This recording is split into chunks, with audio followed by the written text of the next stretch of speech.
In a lot of ways, like I'll be very honest, I was like, I was a little bit intimidated by like big success and like and doing those kind of things, because it just I wasn't used to doing it. Like I was, but after a while, you realise that like that's the only way of getting forward here. And also, like as I said, people are very upfront. It's not like they're doing it, for a reason, but also for themselves, but also for you. And it's like very upfront and honest. What was the breakthrough? What was the moment where you went, actually, I'm out the other side, I'm not slumming it anymore?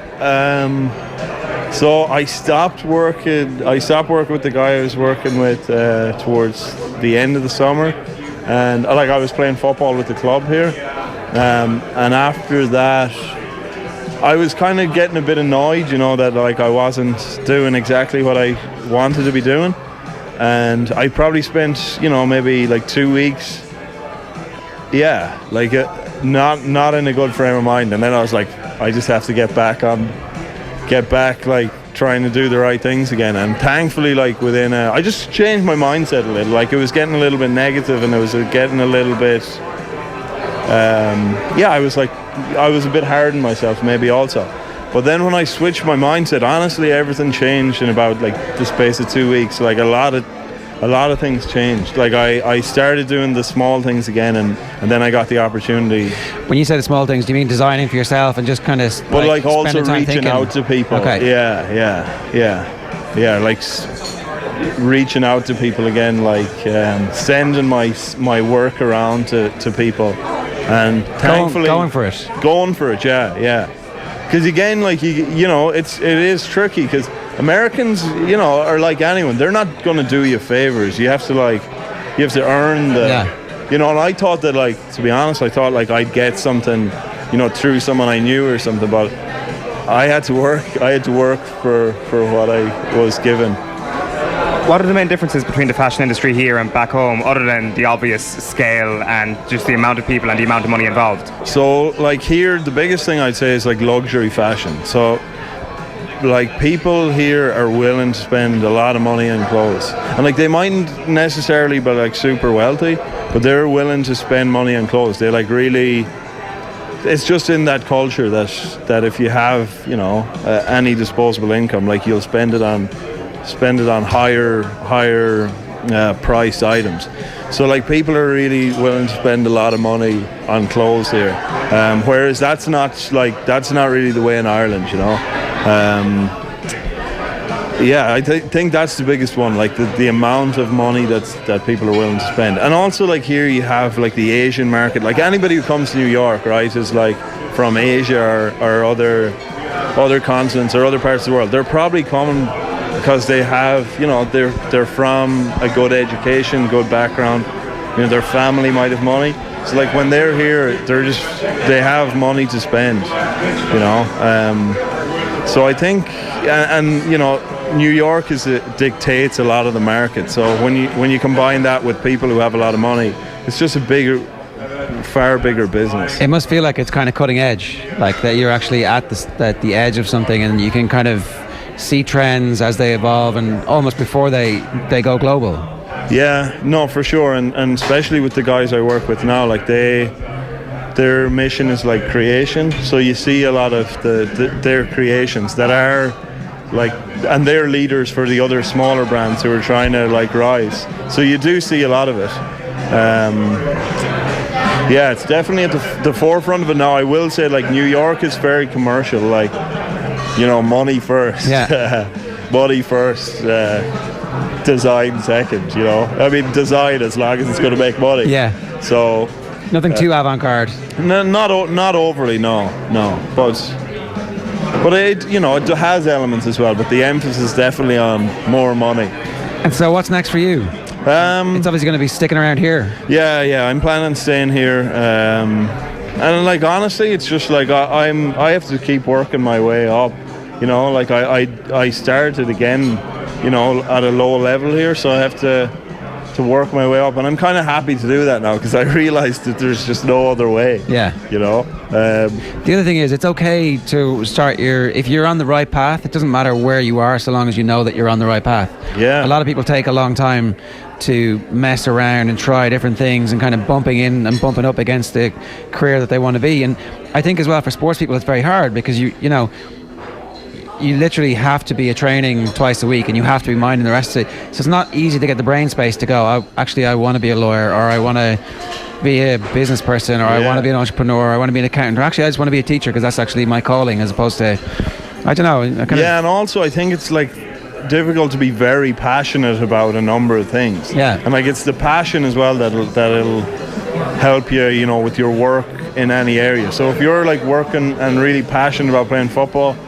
that's going to consume a lot of your time and energy, and you can like be fully passionate then maybe about something else as well. Like maybe there are people who can, but I definitely feel that like my passion for what I'm doing now has grown as I've like focused more so on it. Yeah. Do you feel that it's wrong that back home people who are playing inter-county GAA are essentially categorised as football or hurling players? They're not really categorised as anything else. I mean, I'm sure back home you're like, that's Neil Collins, the football player. Yeah, it was like it was something that I was aware of.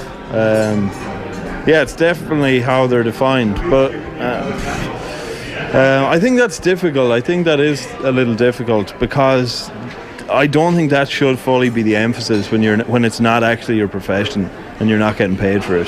So while that is the label, I really don't feel it should be, and I think it doesn't lead lads down the right path by that being their label.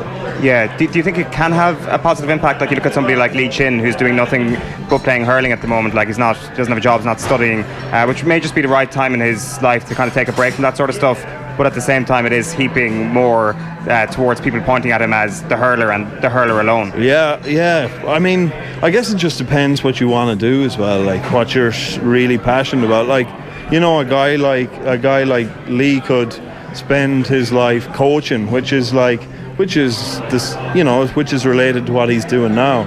So like if it's leading down that path, maybe that's the right decision. But I just think like, especially when you step outside Ireland, like you see the possibilities, opportunity career-wise, to really build and set up a really good career and life for yourself. So I definitely wouldn't think that's a good idea. But I guess it depends what you want to do. The last time I think you were on the show, you'd ripped your hamstring off the bone, is that right?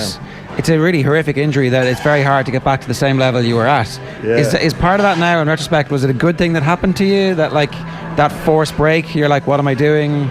All my life is spent doing this, but actually over here I have this kind of... it was kind of the similar timing, like that I hadn't planned on coming back after that, but I hadn't planned on coming back after that anyways. Like I had kind of known that I was going to step away from it. So while it probably did give me a good chance to step away from it though, like earlier than I would have. So maybe it had an effect on how I saw it, but I had planned on getting up and going at some point. It accelerated the process maybe a little bit. Maybe it did, yeah, probably did. And maybe it made it easier for like the Roscommon football community to accept that you were moving on, because I'd say we hear this all the time that like it's a voluntary thing, but it's hard to step away, that there's like there's a sense when it becomes your label as well, and like when it becomes your identity, it certainly is hard to step away. And like there's a lot of there's a lot of good things about it as well, right? Like playing football is just incredible, like, and being able to do it competitively at a high level in front of people who are passionate about it. Yeah. Like it definitely is a lot of great things. So it is hard to step away from. But for me, like it was definitely the right decision. What's the thing you miss most about home? Honestly, I just miss playing football. Miss playing football at a high level. Like I miss training competitively, because it's a great way of measuring like progress. Like if you're always looking towards something, you're always looking to improve at something, and the performances on the pitch are very honest about whether you're improving or not. And you miss playing with a team, and like you miss being in a community that's very passionate about it, like every county is. Yeah. Apart from that, I miss my family, but I don't miss very much else. Was there any sense of negativity from the community, that Roscommon football community, when you left to do this and pursue your dream, or does everybody kind of understand? Yeah, not at all. No. I kind of think that's changed. That's like it's a very last 10 years type of thing. Whereas there would have been who does he think he is, going off to fancy America, Whereas now it's like, yeah, go on. Yeah, it is. Yeah, honestly, I didn't get any sense of it. Like, maybe there was, but when I'm doing what I know is right, that's the most important thing. Like, honestly, like I definitely wasn't the probably easiest guy to be dealing with, especially with my club, because I wouldn't have been as committed as like you're expected to be. But like when I look back on it, it was never for the wrong reason. It was always just like I felt that I needed to do something for myself, and like I wouldn't have felt I was grown if I hadn't done those things. For example, like going seeing different countries, traveling. Like if I hadn't done that, I would have felt very like claustrophobic. So I always think like the decisions were made for the right reasons. Yeah, because there is this sense that footballers are becoming, the phrase was that probably used was indentured slaves. I read all the articles. Yeah. What do you think of them though? Like, so did the game tip into this kind of sense of like drudgery and too much, or were you actually able to manage that fine? It's just that your calling was something else away. No, like it's definitely very consuming, time-wise, energy focus-wise. And also, is it too much? I think it's too much because you're not encouraged to like pursue your career so much. Like, like at managers we had, they're very much, your life is very much centered around one goal and one thing. And it's, they'll say like, we want lads to progress with education and career, but realistically, like, they want to get results and the team wants to get results, and I definitely think it's over the top when it's not your profession. Yeah, there's a tension because it teaches lads the wrong thing. Like in a bigger picture in life, like, and when you come to a different country, like, your career is very, very important. And like, while you might have a fine sporting career in Ireland, it's just isn't professional, and it's not a professional career. So I think when it's not fully right, that the focus is on other things. How would you fix it? Like a shorter season, more condensed, give everybody 5 months away from the inter-county game? Or else start rewarding lads for the time and effort they put in.